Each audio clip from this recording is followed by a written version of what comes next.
Hormuz প্রণালী বন্ধ করে ইউরোপকে ভয়াবহ সংকটে ফেলে দিয়েছে ইরান। জেট ফুয়েল সংকটে ইউরোপে বন্ধ হয়ে যেতে পারে বিমান চলাচল। আন্তর্জাতিক জ্বালানি সংস্থার নির্বাহী পরিচালক ফাতিহ বিরল সতর্ক করে বলেছেন, ইউরোপের দেশগুলোর কাছে বর্তমানে যে পরিমাণ জেট ফুয়েল মজুদ আছে তা দিয়ে বড়জোর আর ৬ সপ্তাহ বিমান চলাচল সম্ভব। ইরান যুক্তরাষ্ট্র ইসরায়েল যুদ্ধের জেরে কৌশলগতভাবে গুরুত্বপূর্ণ হরমুজ প্রণালী কার্যত অবরুদ্ধ। বিশ্ববাজারের প্রায় ১/৪ জ্বালানি এই পথ দিয়েই পরিবহন হয়।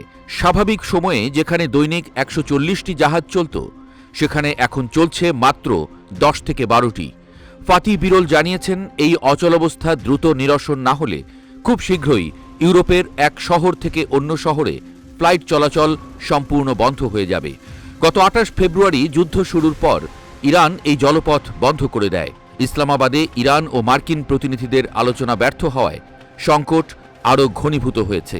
জ্বালানি ঘাটতির ফলে বিশ্বজুড়ে মূল্যস্ফীতি ও অর্থনৈতিক প্রবৃদ্ধি মারাত্মক হুমকির মুখে পড়েছে। আইইএ প্রধান ফাতিহ বিরলের মতে, এটি ইউরোপের ইতিহাসের সবচেয়ে বড় জ্বালানি সংকট। তেল ফুরিয়ে এলে কেবল বাণিজ্যিক নয়, বেসামরিক বিমান চলাচলও স্থবির হয়ে পড়বে, যার আঁচ লাগবে বিশ্ব অর্থনীতিতে।